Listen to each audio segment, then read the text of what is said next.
All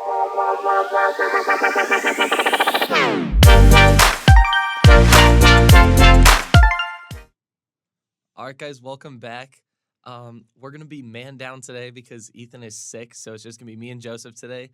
But what a weekend it was, and luckily we were on the bye weekend, so we didn't have to suffer any punishment. But it would have been really great if Oregon had just lost to Wisconsin, and if Army had also lost too. But it would have even if Army didn't lose, it would have been nice for us and Army to be the last remaining undefeated teams. But of course, Oregon had to go on that fourth quarter run, and that was it. Yeah, I mean, Oregon in that game, they kind of showed they can win in a variety of ways. They showed that they could beat you using the deep ball and outscoring you. But now they're kind of showing, hey, if we got to play a rugged out game in the teens, like 19-13, any type of score like that, we can do that too. And I think honestly, Oregon needed that game. I think every great team needs a game where you have to rug it out, win when something's not clicking, your wide receivers aren't hot, maybe your running game's not hot, and then it all comes together in the fourth quarter where you pull out the win. Those are tough teams. Yeah, and I think probably the best thing that showed out for Oregon, I think, in that game was their defense. Their defense, especially in that fourth quarter, they were locked in. They instantly were just stopping Wisconsin, forcing turnover. It was just their defense put on a show. Oh, yes, absolutely. Their defense tipped interception at the end. By the way, what was up with the fake field goal by Oregon? Did you see that? Where they faked the field goal? It was like 16-13, and then they had the option to take the field goal. Their kicker unit was out on the field, and then they just ran a fake, and it didn't get anywhere. And then Wisconsin had a chance to drive down the field either to kick a field goal to tie the game, and then that's when Wisconsin threw the pick at the end of the D line. But I was like, oh well, I guess Oregon's ready to throw this game away. To be honest, I was like sometimes I feel like at least with Dan Lanning, he likes to make some ballsy calls for some reason. I remember last year whenever they would play Washington, or like the first game they played Washington, he went for the 2-point conversion like right away, like on that first touchdown. Oh yeah, just to get ahead of Washington in the beginning of the game. and I think it came down that game. It was against Penix, and I think it came down to like they lost by 2 or 1 or something like that, where if they would have kicked the extra point, it would have not mattered. But yeah, Oregon, what a win there. This is honestly, I'm actually kind of glad Oregon won. I know that's like not a popular opinion, but the Big Ten right now is very top heavy, and I like for the Big Ten, at least the top heavy hitters, to be like, okay, we're also good too. It's not just SEC country in college football. We can beat anyone in the country. And I personally think Oregon, based off of what I've seen in totality of the season, is the best team in college football, just based off of speed, size, and talent and coaching. But yeah, they're very versatile team. They're good on every single side of the ball, which is very rare. You don't really see that a lot anymore. But speaking of SEC, I swear I've seen so many people online or on the broadcast constantly complaining about like SEC teams being left out, and they're like, "Oh, but their strength of schedule, the only reason their strength of schedule is ranked so high is just because they all play like each other. it's just the SEC. Like that's it." And honestly, like this low-key feels like a down year for the SEC. Like they don't look nearly as good as they have in previous years. And I don't know if it's because of NIL and now all the teams are like more even, or if it's because like they're regressing. I don't know. You know what I think? I think that the SEC is more balanced now than ever. I don't think they're as top heavy as they used to be, where it used to be like, oh my gosh, Joe Burrow, Justin Jefferson, Jamar Chase. LSU is by far the best team. And then you have the Alabama teams with Jalen Hurts, Tua, Tagovailoa. They're like, oh, they're by far the best team. I think now everything's more balanced in the sense where if a team goes to Texas A&M, it's like, oh, Texas A&M is gonna get this game, because Texas A&M, when they play at home, they're red hot. And then when you go to South Carolina's been on a heater recently. And when you go to South Carolina, Alabama only beat South Carolina by 2 at Alabama. So I really feel like the SEC is anyone's ball game, depending if it's home or away. And I feel like the SEC is just more balanced now than ever, and people are kind of not really getting the grasp of that. However, I've been seeing a lot of people complaining online about the SEC and about possibly if the conference, if someone plays in the conference championship game and the loser of that conference championship game, they're saying that they'll be left out. Do you think that's true? Do you think the committee will do that? And if they do that, what are your thoughts on that? I personally don't think the committee's going to do that. I feel like the committee's going to respect that they like played an extra game. Um, I mean, considering the fact that last year they were like, oh, well, Alabama, even though they lost to Georgia, they won the SEC championship. So we're going to put them in over Florida State. So I think even just like going off of that, they definitely have their biases towards the SEC. And with these numerous spots that have opened up after last year for the playoffs, I think they'll probably let that team slide in no matter who it is. I mean, I think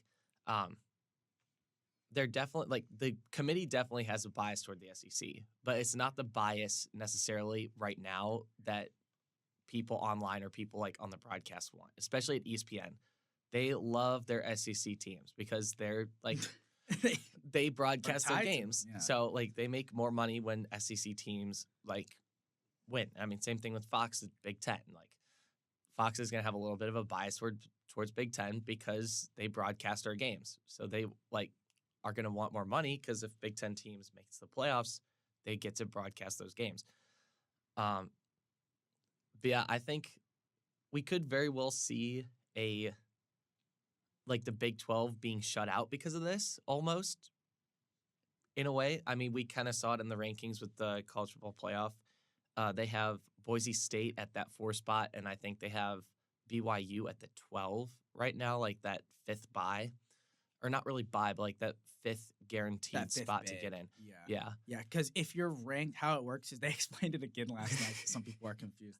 If you are ranked below 12 and you win your conference and you're part of the top 5 conference winners, then you get in, but you're put at 12 since you're ranked below 12. Yeah. So that will probably be where the Big 12 winds up, if we're being completely honest. But thoughts on the college football playoff and the bracket and I guess this. I mean, obviously it's different from our top 12s and stuff like that. But I heard earlier how you said you liked Ole Miss being above Georgia because the head-to-head. Anything else kind of stick out to you on this playoff? To be honest, like I think they did a relatively good job. I think putting Alabama up at 7 was an interesting move. Just because they're 8-2, they lost to Georgia. Granted, that was like kind of towards the beginning of the year. They also lost to Tennessee. Tennessee's at 11. But I think they put Alabama up there because they're anticipating Alabama to make that SEC championship game. And if Alabama loses, they'll have a reason to keep them in and not punish them as much. I think kind of going into like what I was saying earlier about like the bias that the committee has, the committee has for the SEC teams. I'm still a little bit annoyed about the disrespect for SMU. I don't get it. Like they looked really good in their game. And they're pretty well built all around team. I get that they lost to BYU, but BYU also lost to Kansas, who's I think they're 3-6 now or 4 and 4. Yeah. Yeah, they're 4-win team. Like you lose to 4-win Kansas at home at night. Like, come on, you can't do that as as the undefeated Big 12. I mean, see, here's the thing: the SEC bias. I think they assume certain things. By the way, I don't know if you know this, but they've added to the criteria of ranking these teams the eye test, and that's actually why I think Alabama is where they are, because right now Alabama's probably one of the more hotter teams in college football, especially when they went to LSU and did what they did. And but just based off of eye test, they're putting Alabama there, which I hate how eye test is even a part of it. But I can understand why. And then when you have a BYU team lose to Kansas, it shows you, oh, well, BYU is not as good as we thought they were. And I don't know. I have the bracket pulled up right here. Like Ohio State, if it ended today, it would be Ohio State and BYU. And then if Ohio State won that game, they'd play Boise State the next game if it ended today. So, like, I hate saying this. Like, because I hate SEC bias and I hate, like, just my biases in general when it comes to this. But if I'm just looking at it, if Ohio State played BYU and then they played Boise State, to me, that's like they're getting 2 buys. Like, Yeah. and that's I think where the SEC bias comes from. The committee, they're not trying to like just shove as many SEC teams in there as possible. I just think they're looking at SMU and like, okay, you were in a game with Boston College for 3 quarters, and then you look at BYU, you lost to Kansas, you should have lost to Utah, and now what we're seeing is that the committee is like, okay, well, if these teams can't compete, or if these teams are like keeping it close with Boston College and losing to Kansas, how are they going to fare against Ohio State? Like, I think that's the reason why there's SEC bias. That's why I think we need to do a better way of doing this, where the results matter like more. Because, in my opinion, I used to like how it's like the 12 best teams and like what the committee thinks, but the committee is obviously, like you're saying, favoring a lot of different teams that may not even deserve it. But since you just know in your head that Texas is better than SMU, even though sports are crazy and SMU could upset Texas. This is college football. Anything Exactly. could happen, and that's why I think it should be an earned thing. It shouldn't just be, okay, they have the same record. Texas is better, so throw Texas over SMU. You know what I mean? Yeah. I'm not a huge fan of the I feel like they favor like strength of schedule a lot more than eye test. I mean, the kind of the way I do, or at least the way I like to look at the rankings is like I look at the most recent games because that's how the team looks, and then you also like look back at like the previous games that they've played before that, and like look at the trends and like which direction is that team trending. Like I don't like even though Texas, like sure they're 9-1, I don't necessarily think they should be at 3 because out of the SEC teams, they probably have. I think they have the weakest strength of schedule. Yeah, which makes no sense because then they're saying they favor strength of schedule like heavily, and then you see Texas in there who lost to Georgia at home by 15, and then their best win is Vanderbilt, and it's like By 3. Yeah, and then it's like, okay, your strength of schedule really isn't like as big of a thing. You know what I mean?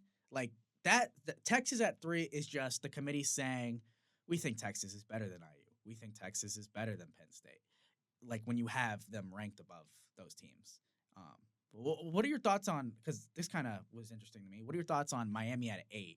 Do you like where they're at, or do you think they should be a little higher or lower? Just right.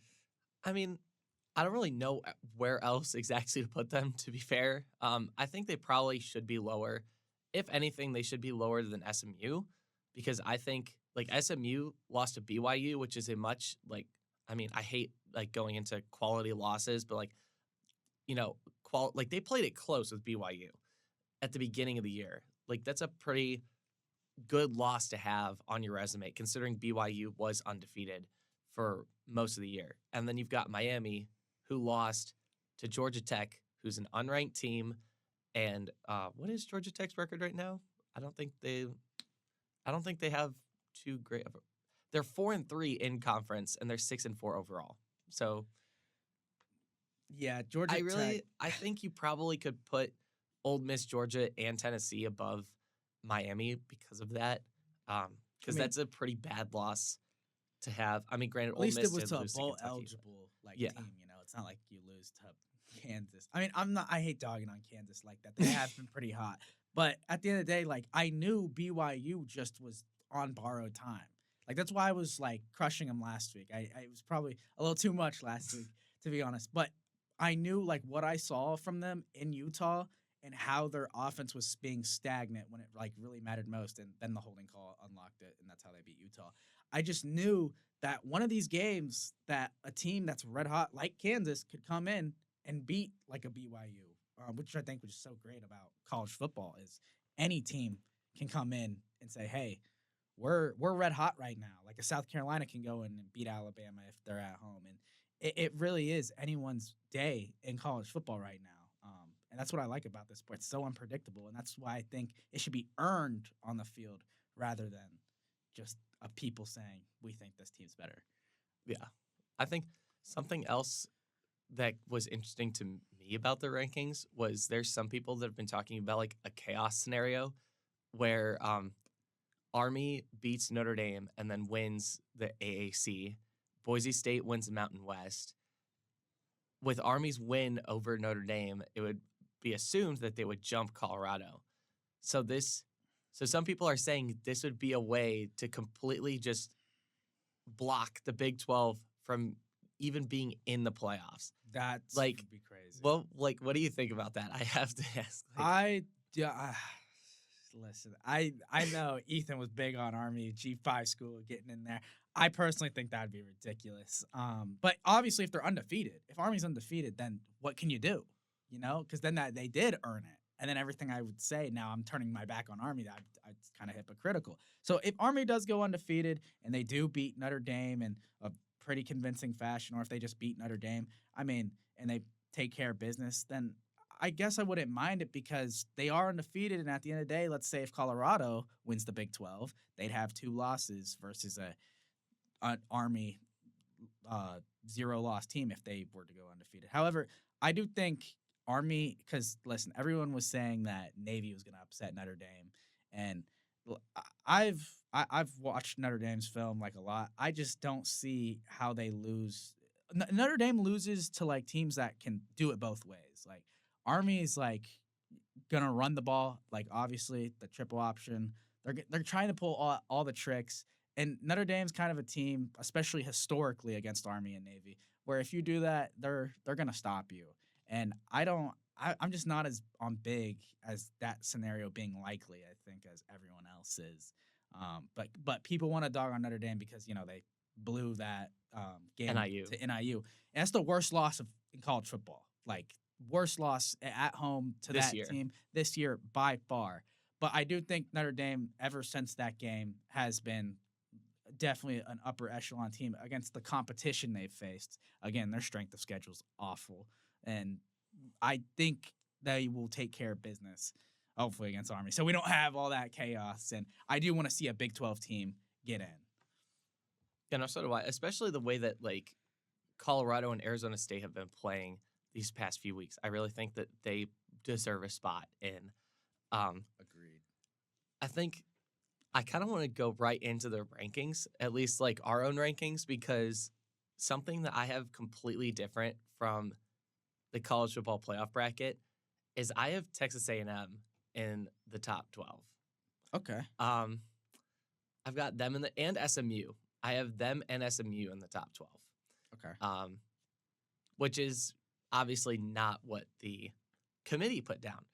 I put Oregon at number 1, Ohio State at 2, and I put Texas A&M at 3 because I think right now Texas A&M I think they can beat Texas. I really do. I think they have the team to do it, and Texas hasn't really played much of anyone besides Georgia, and they got destroyed by Georgia, and that was at home. So I think Texas A&M, even though they lost to South Carolina, that was also a road game against a South Carolina team that was starting to get pretty hot. So I'm putting Texas A&M up there at 3. I've got IU at 4, Penn State at 5. I still don't really understand why Penn State is above IU, because they're one loss, same conference. We've played similar opponents. We've done better. I just don't know. Then that's where they do factor in strength of schedule. It's they pick and choose where strength of schedule matters. It doesn't matter for Texas, but it matters for Penn State. And even if you do factor in the strength of schedule for Penn State, it doesn't really make sense because Penn State is not that good in strength of schedule, at least. That's where a bias just comes in of the committee just saying Penn State, yeah, they're better than Indiana. Just thinking about it. Just bigger brand, bigger football brand. Exactly. And I don't know if you know this, but apparently some of those people on that committee aren't football people. Some of them are presidents of universities, former presidents, former athletic directors. So I don't know if that's playing a factor because let's say you're not a football person and you just kind of know general things about college football and you're oh, Penn State, they're really good at football usually. IU, not usually that good. So I don't know what's the deal there, to be honest with you. Yeah, I don't know what they're doing over there at the committee. They be doing all kinds of nonsense sometimes. And then I've got Texas at 7, Notre Dame at 8, Miami at 9, Ole Miss at 10, Georgia at 11, and Boise State at 12. But for my bracket setup, I have Georgia out because I have Boise State moving up to the 4 spot, being the 4th highest ranked conference champion. And then I have Colorado moving into that 12 spot because I think they're going to win the Big 12. Gotcha.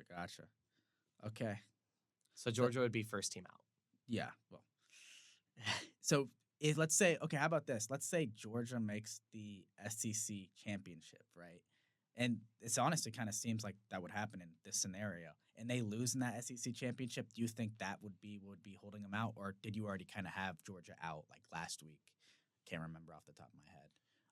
I had him out last week after the way they played Ole Miss, especially the way Carson Beck played.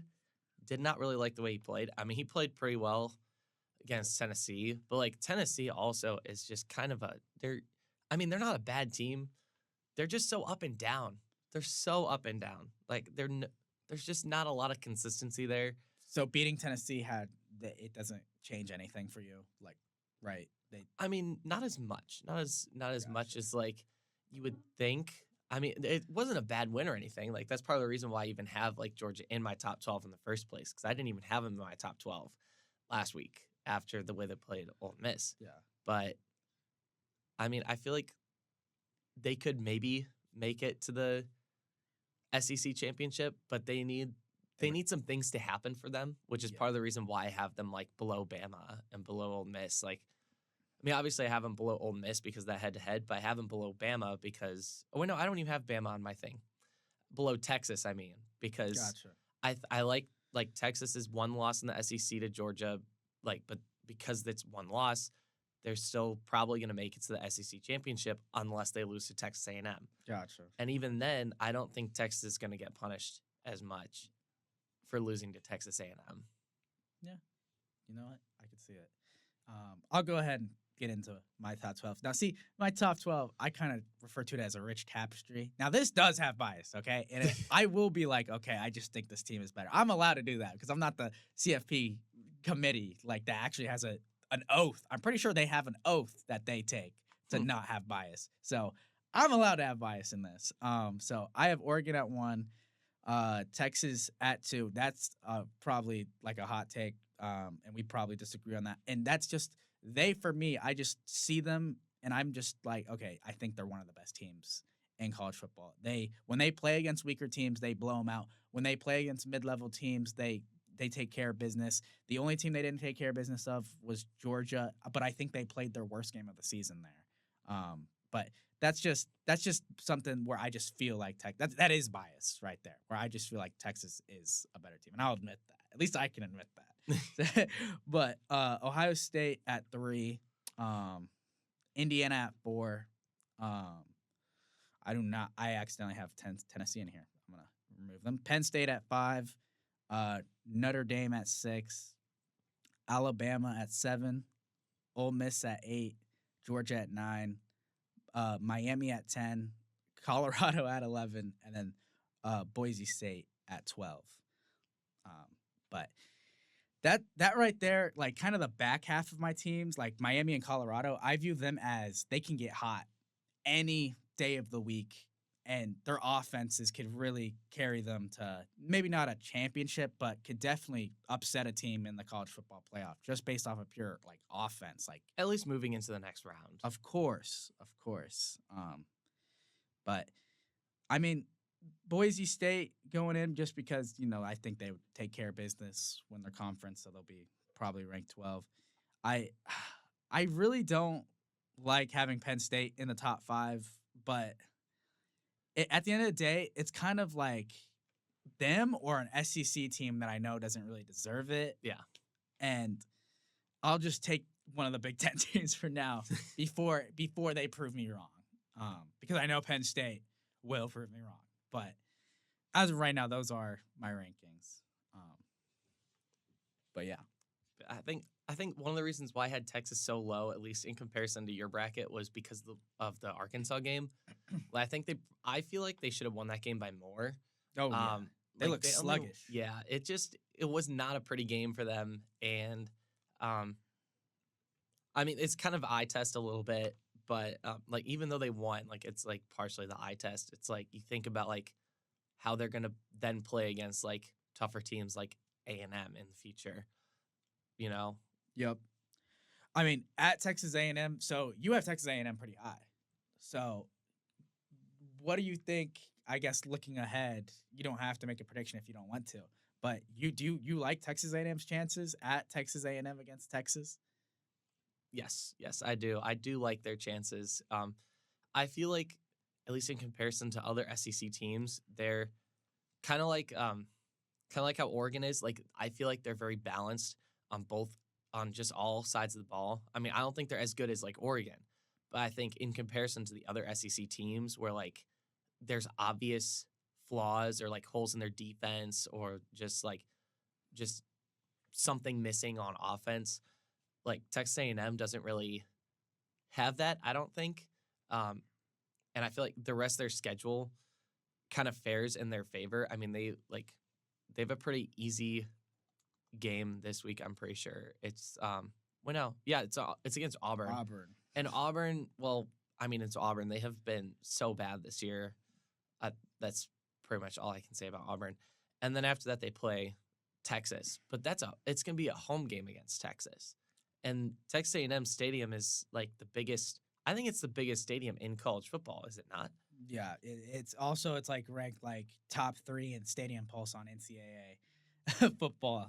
Great game, by the way. But going back to Texas A&M, I really think they do that. By the way, I hate this. I hate when teams schedule these games in November. Like, why is Texas A&M playing New Mexico State like this past Saturday? Why is that a thing in November? Like, and I think they're doing themselves a disservice, if I'm being completely honest, because that's not getting you ready for Texas, you know. No. And that the last time we saw A&M play a real team, sorry, New Mexico State, it was 20-44 South Carolina when South Carolina was red hot. They still are. Now they're going into Auburn, a depleted Auburn team, and it's going to be interesting to see how they look against Auburn, because I mean that's going to be an SEC team. Even though Auburn is kind of shaky this year, it's really going to show you kind of if they're going to come in prepared against Texas or if they're going to come out cold, hot. I'm really interested to see that Texas A&M game at the end of the year. I mean, that'll be rivalry week, you know. That's going to be one of the best games, and probably the top two teams in the SEC are going to be going at it before that championship game. Yeah, and that's honestly going to determine if there's chaos, because if Texas A&M beats Texas, then you'll have a scenario where there's like 5 or 6 SEC 2-loss teams or something like that if everything plays out. I think so. Yeah, because you'll have Georgia at 2 losses, Tennessee will be at 2 losses, Alabama and Ole Miss also will be at 2 losses. Texas would then join them at 2 losses, and Texas A&M technically has 2 losses, but one of those losses is out of conference. So I don't know if that counts in your mind, but that would be 6 teams in the SEC that would have at least 2 losses overall. Okay. Who would you leave out? You already. Oh no, it would be Georgia for you, right? You would leave out Georgia. Okay. Yeah. Gotcha. Okay. Well, I mean, maybe that is a scenario where, like, the SEC championship loser could not make it in, because Lane Kiffin actually, I don't know if you saw this clip, he said in a press conference, he's like, I've just been hearing from coaches around the SEC, and they've been saying if they don't want to make it in, like the SEC championship, which is crazy just from an anti-competitive perspective. But also, they're just scared they're going to get bumped. But I could see a scenario where if it's Texas A&M or if it's Texas or Alabama and Texas, I could see a scenario where it could happen, but I don't know if it should happen. It also kind of depends how they play in the actual game. You know, like if someone gets beat 44-10 in the SEC championship, then that's probably where the committee starts to scratch their head a little bit. But if these teams take care of business, and hopefully they do, because as much as I love chaos, I kind of just want to see a clean playoff, because then that means there'll be a chance Indiana might get bumped out. Notre Dame's schedule starts to look a little iffy if they get beat by Army, which they'll probably be out definitely by that point because they're not even in a conference. Yeah. But if these guys just play a clean schedule, please just don't make – I don't want the committee to be in a situation that they were in last year where they have to choose between a team that actually earned it and then a team that was just better in Alabama. I felt that way, that Alabama was just better. And even though they were better, I don't like how they did put Florida State out of it, because then that means that in the future, which is right now, it's easier for them to make decisions just based off of who they think is better. Yeah. Like, I didn't even really care about last year as much as everyone did because I knew Alabama was a better team. But now you're putting the committee in a situation where they get to choose based off of just who they think is better and not who earned it. Yeah, I agree. I think it'll definitely be interesting to see what happens after that. Just after these next 2 weeks with the SEC schedule, because there's all kinds of, because most of them are all 2-loss teams at this point that are trying to contend for that conference championship. It's going to be interesting to see the tiebreakers that are going to determine who makes it into that championship. But kind of going back to what Lane Kiffin said about like coaches being like, "Oh, I don't want to make it." I feel like that's such a loser mentality. Of course. Like, I'm sorry, like I get the concern, but like that's such a loser mentality because then that basically means like Lane Kiffin complains all the time, by the way. It's ridiculous. About everything. Like, I don't know. Those SEC coaches, man, they come off as childish sometimes and a little arrogant, and rightfully so. They have great teams, but that doesn't mean that you're gonna get a bye if you win the SEC championship. Yes. If you really go out there with that mentality of we don't wanna be in there, like what kind of losing mentality is that? It's like we don't want to risk losing. Like, okay, yeah, that's what happens when you play in a football game. You win or you lose. No, and if I was him, I'd be like, you know what, guys, it doesn't matter because we are the best team in the SEC. If I was a coach, I'd be like, we are the best team. We're gonna go out there and we're gonna prove it, and we're gonna get a bye. Exactly. And if you're like an SEC coach and you're in, like, for example, if you're a player on Ole Miss's team and you just saw Lane Kiffin do that, I kind of know in the back of my head, we must not be like the best team. It's like, are we the best team? Yeah. That's because that's the message you're sending to your players. Unbelievable. Yeah, it's not good. I mean, it's kind of. I did see something. Kind of speaking of coaches. Speaking on the issue of the playoffs, the SMU coach actually said something about like basically the disrespect that the ACC gets, which I find kind of interesting just because, well, this is SMU's like first time in the ACC, and now they know what it feels like. Yeah, now they like know the disrespect, but like it's true. Like he's not wrong. I mean, you look at like the way that his team's been playing. Like they've been playing good. They've been winning all of their games. Like they've had like a couple close ones, not as many close ones as like BYU has had. Okay, here's where I think where the committee gets a little should get a little slack.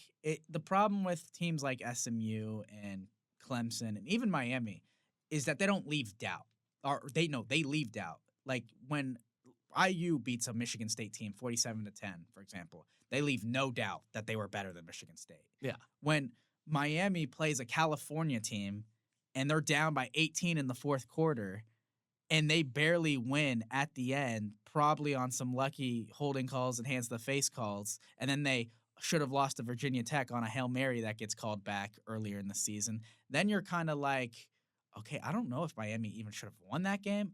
Is Miami even better than Virginia Tech? It gets to that point where the committee has to have doubts about these teams, and especially, unfortunately, in the conference that they play, which is the ACC. And yes, they are getting screwed, but at the end of the day, these teams need to leave no doubt that they are better than the team that they are playing each and every week. And the results should matter. They should. That's why I think this should just be something that's earned, because in the NFL, it doesn't matter. Your record is the only thing that matters in the NFL. That's why I think we should adopt some type of system like that. I don't know if that will ever happen, but it just, when you leave doubt to the committee, more likely than not, they're going to leave you out. And that's what's been happening. Yeah. I mean, to SMU. I just wish that would also apply to some of the SEC teams, because I feel like some of these teams that are in the top 12 have left doubt on valid. Some of the teams that they've played. It's very like, valid. for example, like Texas playing Vanderbilt and winning only by 3, and it was like they had to come back like at the end of the game. Same thing with Georgia and Mississippi State, and Mississippi State is literally like bottom tier SEC. They only win by 7. They win by 7. Same thing with Florida. They like play a close game with Florida, And who's their on their backup third quarterback. Yeah, their third quarterback. third quarterback. Insane. Like, but and you know what? it doesn't apply. It does not apply to these SEC teams. 'Cause And then they that's- go and complain about, oh, well, if we make the SEC championship game and we lose, then we're going to get booted. Oh, boo-hoo. Cry me a river. You guys are getting favoritism the whole year.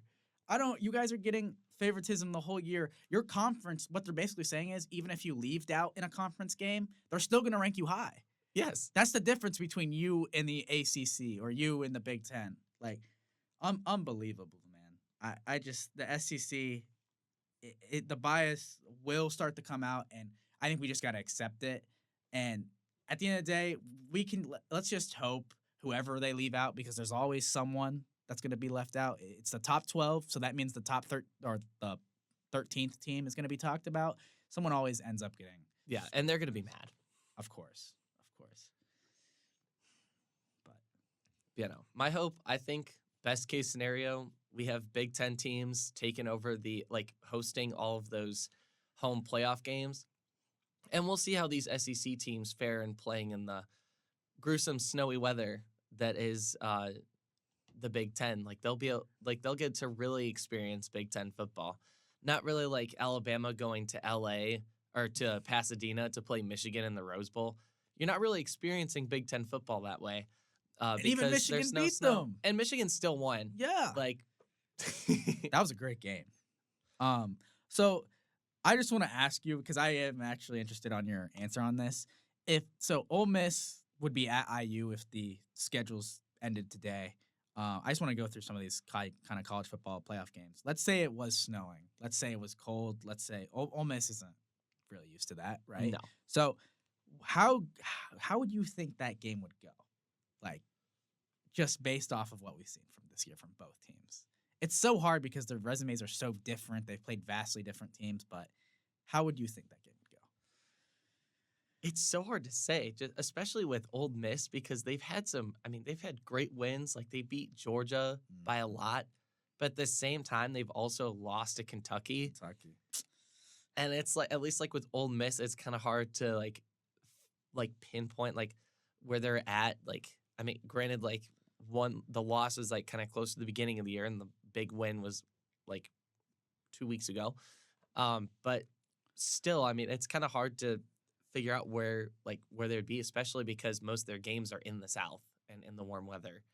Whereas we play mostly either at home when it's kind of cold, and it's at noon too. So even then, it's still I think colder than what it would be in the South, but it's not like if it was a night game in the winter, then it would be really cold and gruesome.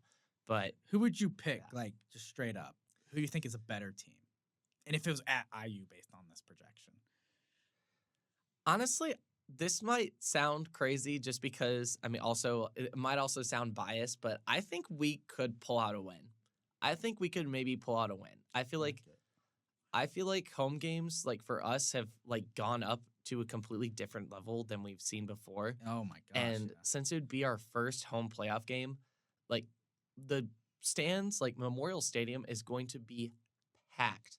Probably overpacked. It's going to be overpacked. Probably for people sure. leaking out on the field already, ready to run it. Oh yeah, there's going to be so many people at Memorial Stadium, and I don't think there's going to be any room for Ole Miss people if they go. Yeah. And even then, I'm not even sure they'd want to go because it would be freezing cold.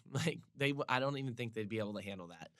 But I just the way we've been playing all year. We've shown that we can play a nitty gritty game against Michigan. Yep. And against every other team that we've played, we've dominated them. Yep. And some people might say, oh, well, they play IU played the bottom 6 Big Ten teams besides Michigan. Well, there's a reason why they're at the bottom. It's because other teams have been beating them. It's not just us that's beating them. Yep.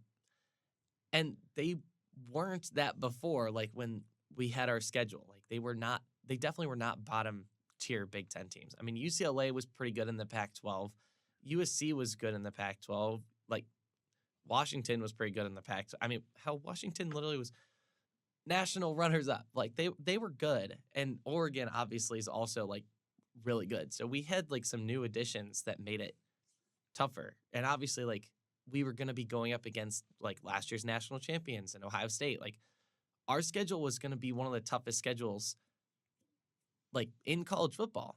But what happened? Like the teams, like things change on the change. roster, and then So it makes it great. boom. Yep. You know, like then, like I mean, we also had changes on our roster too. Like we're not every team is not the same as they were last year. Indeed. But it feels like I think the thing that drives me crazy with this SEC bias is because like, oh well, like this team has been good for so long, like for so many years in a row, blah blah blah, and it's like it's a new year.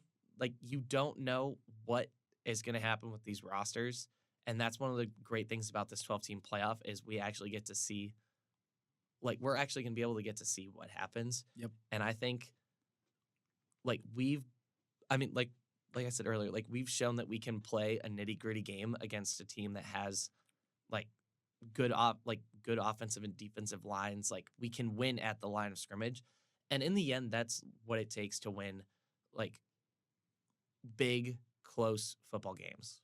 Like you have to win at the line of scrimmage. It's the most important place to win. And also, I think the elements play a factor too. Like if there was wind, and even if there was snow, I think it favors us heavily. I think at home favors us heavily. I think based on this projection, I think we could beat Old Miss.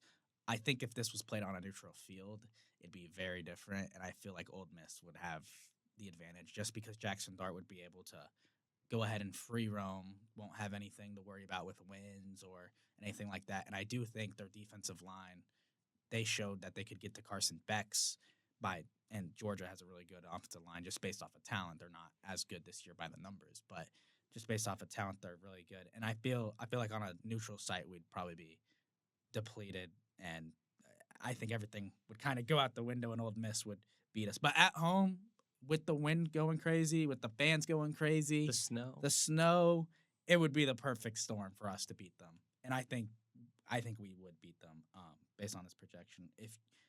Can we go through the other games quickly? The next one is Notre Dame and Alabama at Notre Dame. I feel like that one's an interesting game because they have played recently, or at least relatively recently, in a playoff before, and Alabama. I mean, sure, Alabama did crush them, but that was Najee Harris, Devontae Smith. That was also on a neutral field, though. That's another thing to think about. Like you were talking about earlier, like how like we're favored like with that home field. I feel like at least the way that Notre Dame has been playing ever since that NIU game, like they've pretty much just been running through teams just pretty easily. I mean, granted, like the rest of their schedule hasn't really been too challenging, I don't think. But I think they have a really strong, like I love Notre Dame's defense. I think that's probably one of my favorite things about Notre Dame right now. Like their defense is really good. And I'm not sure Alabama, especially with that home field advantage, like the Notre Dame fans going absolutely nuts in the stands, like on each down that Alabama plays. Like I don't think they'd be able to handle that atmosphere, especially like considering it like it's first year coach like Kalen DeBoer. Like there's been questions about him and how the Alabama like team operates. I think Notre Dame would probably come out on top in that matchup. I think it'd probably be close, but I think Notre Dame would probably come out on top. And also again, like they'd be fighting the elements as well. Yep, that's true. This is actually where we defer because I think Alabama, they've owned Notre Dame like in a lot of facets every time they play. And I think Jalen Milroe would go into that game with the LSU mindset that he had. And I think like first 3 scoring drives, they score a touchdown every single drive. And I think by the end of the first quarter, it'll be like, okay, Alabama's their offense right now is really good because everything's scripted. Kalen DeBoer will have his best script, and Kalen DeBoer is still one of the best play callers in all of college football. That's where I just think by the end of the first half, it'll be like, okay, Alabama just had a much better game plan.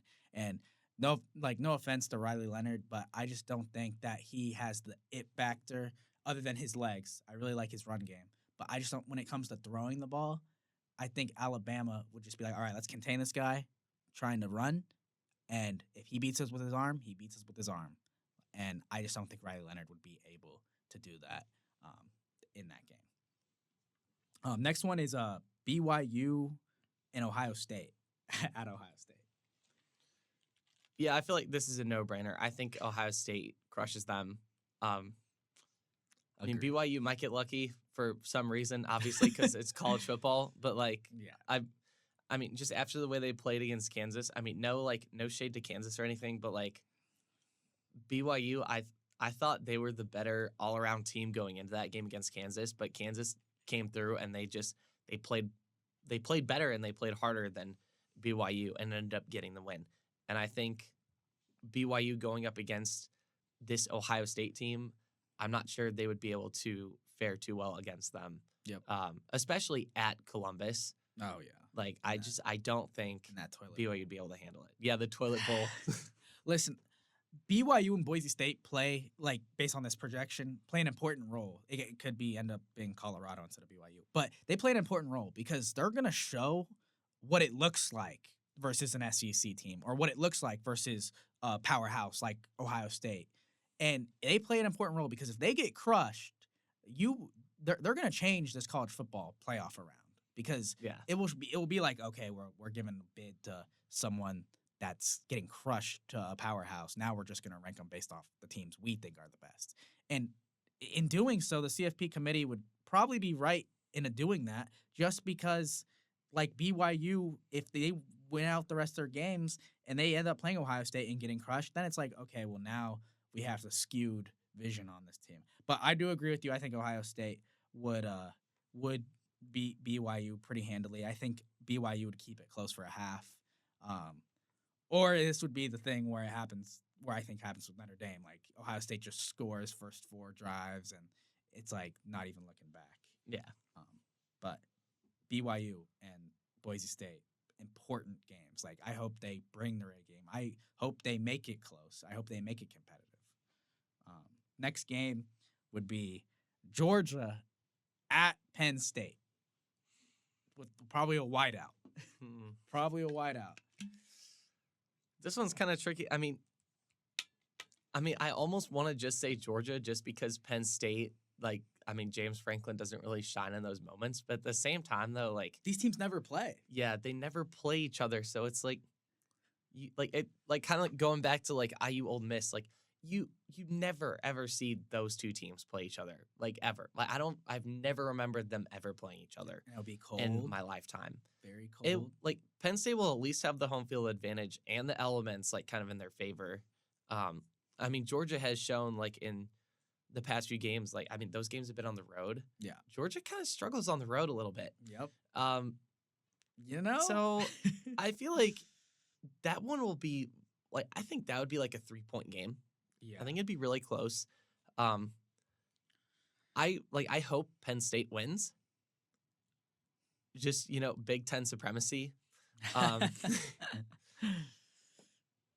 think Penn State. I don't know. Like, I think Penn State.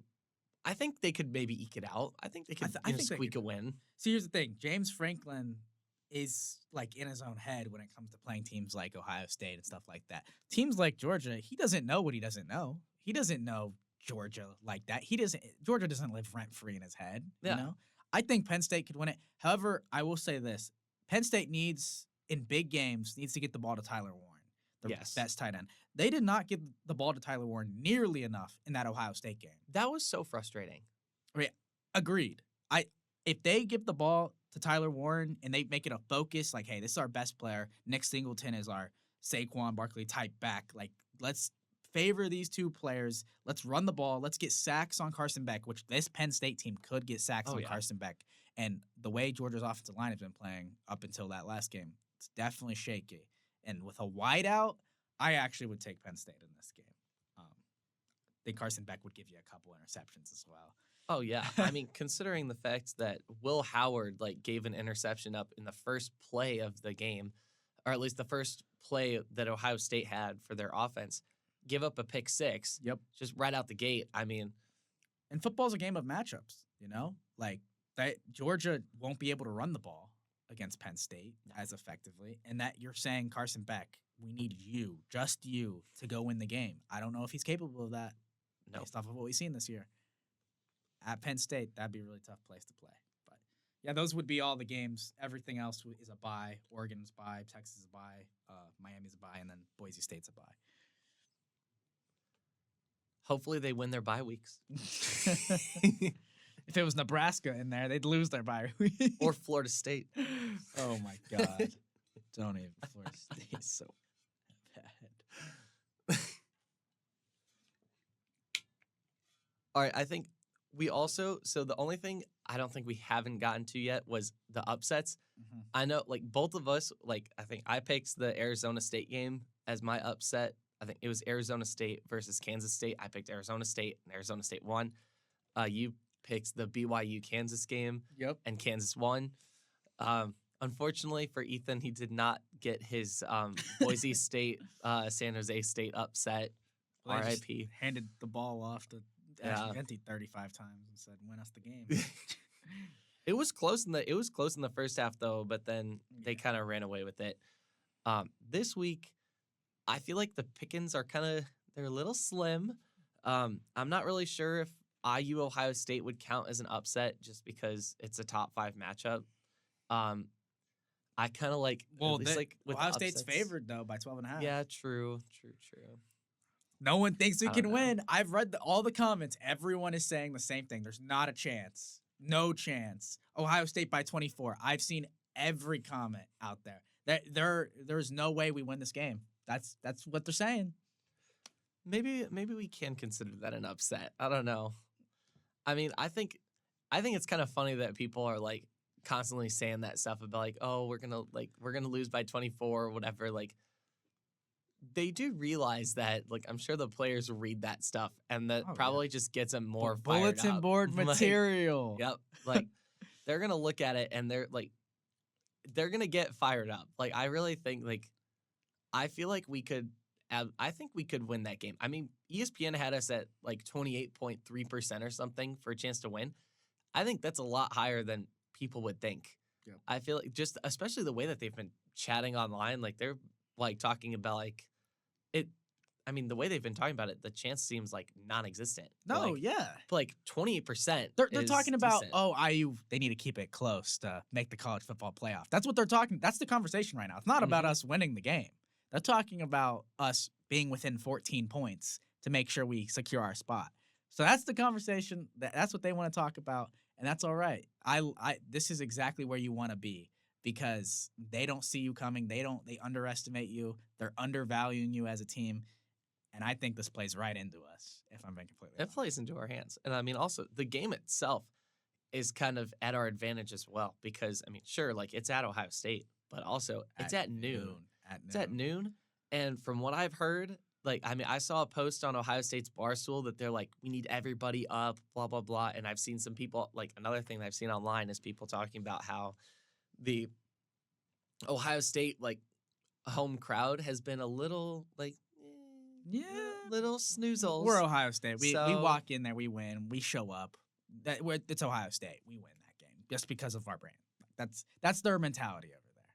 Oh yeah, no, I cannot wait for like, if we get the ball first, we score on those first 2 drives, and Ohio Oh. State doesn't get anything. Oh yeah. That's gonna be so funny. Like, I really want it to be almost like the Alabama LSU game where Alabama just clears Death Valley. I want to clear out. I want to flush the toilet bowl. Let's flush them out of the toilet bowl. And then Like, let's go. Ethan was saying last week that those undergrads on a Friday night go pretty hard. So who knows like how many people will show up? Obviously, it'll probably be a sold out stadium. But in terms of like the people that show up, a lot of people will probably just watch the game since it's a noon game and maybe not be as abundant in that stadium, especially students. And that's the heart and soul of college football, the students. So Yeah. I think speaking of upsets, I think I might have one. okay. I think this is gonna sound crazy. But hear me out. Okay. Go ahead. Minnesota upsets number 4 Penn State. we just got off a spiel on how Penn State could beat Georgia, and now, wow, goodness. Okay, I know that sounds crazy, but explain. I really think that Minnesota is one of, if not the best, 6-4 teams right now in college football. Yep. Like the games that they've won are actually kind of crazy. And this is in Minnesota as well. That's also something that I took into consideration. Minnesota plays pretty well at home. But like just looking at some of the wins that they've had this year, I mean, let's see. I mean, they had a really close game with Michigan. It was like a 3-point game. They beat USC 24-17. They crushed Maryland 48-23. They beat Illinois 25-17. They did lose to Rutgers though last week, so I think that's also kind of playing into it. I feel like they kind of want some redemption. Challenge Penn State. They definitely could challenge. I like it. They might be able to win. I don't know. Like I think it would be I just looked at it and I'm like, this would be a fun upset to pick. Like if it was right, you know? Like upset of the week. I'm gonna take our boys. I'm gonna take IU going into Ohio State into that toilet bowl, and I'm gonna pick us. I like our chances. I like how this favors into us, and at the very least, I think it'll be a very good game. That's what I think. And hopefully we can come out of there with the win. Yes, it would be so great if we had the win, because then we can play Purdue, and then put up 100 points. Yeah, put up 100, and then we beat Purdue, and then I mean, sure, it'd be against Purdue, but that definitely would be a game where we'd probably storm the field, just because it would be end of the season. We'd be 12-0, like going to the playoffs. Like I feel like we'd have to storm the field because we haven't had one of those games yet where we could storm the field. I'll be on the field working, so if I see people start storming the field, I'm gonna be like, "Oh crap, get out of here, bro." It's like, let me join y'all real quick. Take off my credentials. Oh, God. But yeah, what a weekend this will be. Yeah, and I mean, there's some other games, too, that I think could be, like, pretty close. I mean, you've got Ole Miss versus Florida. Florida's been low-key kind of hot lately. Yep. They could maybe challenge Ole Miss. Yep. You've got Kansas, Colorado. Obviously, that's another one that could be a little bit of a scare. Arizona State, BYU. Arizona State playing really good right now. BYU after that Kansas loss. Yep. Probably looking for some revenge.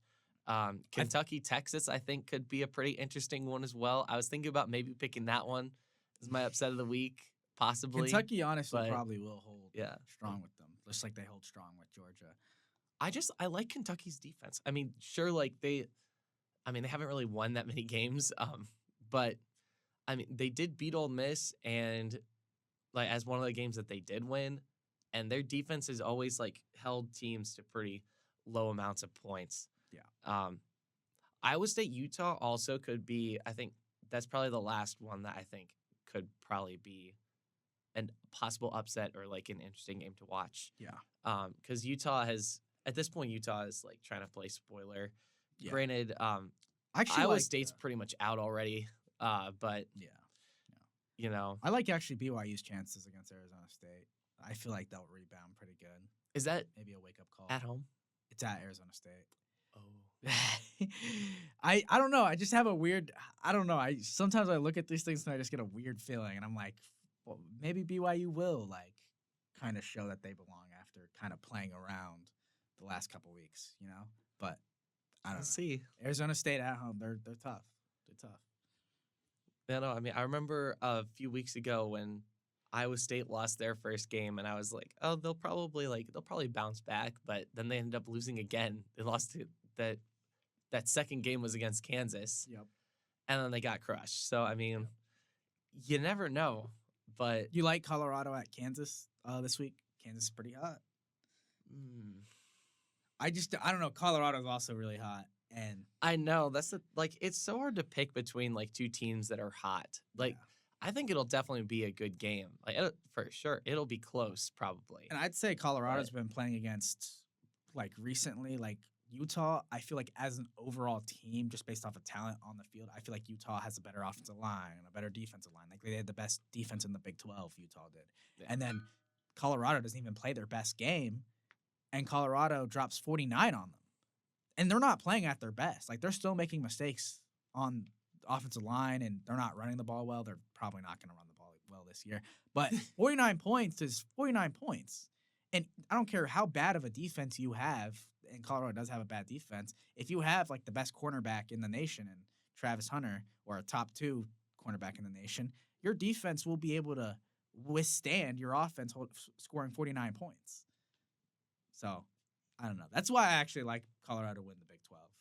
But Yeah, I think Colorado will probably win. I feel like unless for some reason Arizona State like beats them in that championship game just because they don't play each other yeah, this year, but I feel like right now, like I think if Arizona State beats BYU, it's gonna be like Arizona State and Colorado are gonna have that game on lock. Like Yep. it's gonna like that Big 12 game is going to for sure be Arizona State versus Colorado.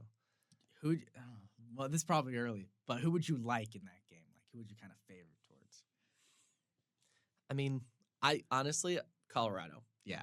I mean, I like what Arizona State's done this year. I mean, they've got Ethan be so mad right yeah. now.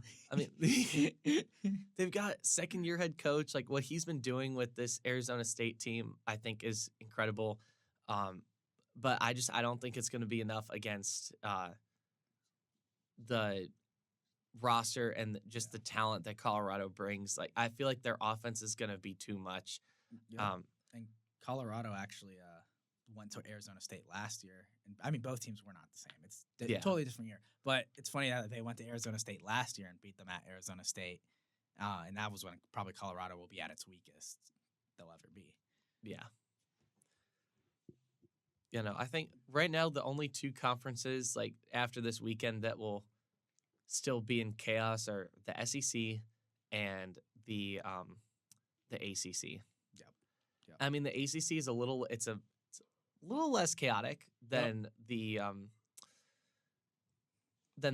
SEC right now, just because like after Miami, like at least like based on conference wins and losses, like you've got SMU undefeated in ACC play, Clemson and Miami at 1 loss, and then you jump all the way down to Syracuse, who's at 3 losses. Of course. So it's really a battle between those top 3 teams. I think my prediction is that it's going to be SMU versus Miami. Yeah. I feel like Clemson's going to lose to South Carolina, take that 3rd overall season loss, and then I guess effectively get bumped out. And I don't think Miami loses the rest of their games. I mean, who do they play? So would that mean SMU? Miami? Yeah, they play Wake Forest and Syracuse. I think Miami wins both those games pretty easily. Okay. Yeah, well, Syracuse, I could see them kind of hanging around a little bit. Because, listen, like, Miami doesn't, like we talked about this earlier, they leaved out. Yeah. I feel like they'll beat Wake Forest, I think. At least they should.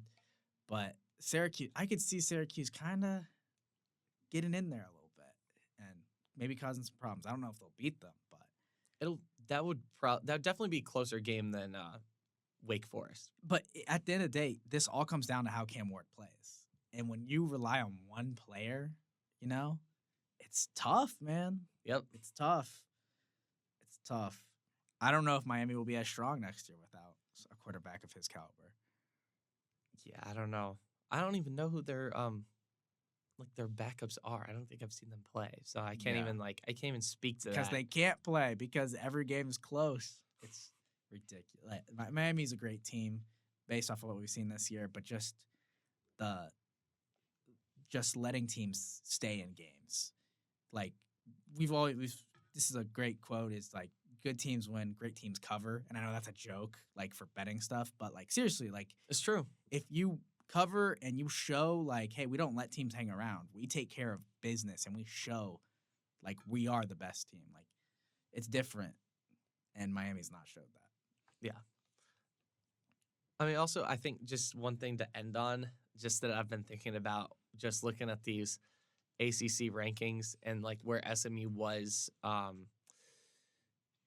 last year, like SMU being a group of 5 team, now they're undefeated in the ACC. I mean, if anything, at least I think this kind of bodes well in Boise State's favor. I think it really shows that these group of 5 teams can give some sort of competition to these Power 4 teams. Yep. And keep it, like, it would be more competitive than you would think. And I think that's one of the nice things about having that, like, buy essentially, or not buy, but like guaranteed bid for like that group of 5 team to like at least give them a chance to show their stuff and, it possibly bring in more people to their program. Yep. Give those schools more opportunities to, Yep. to win. I agree. I agree. That's a good note to end on. Yep.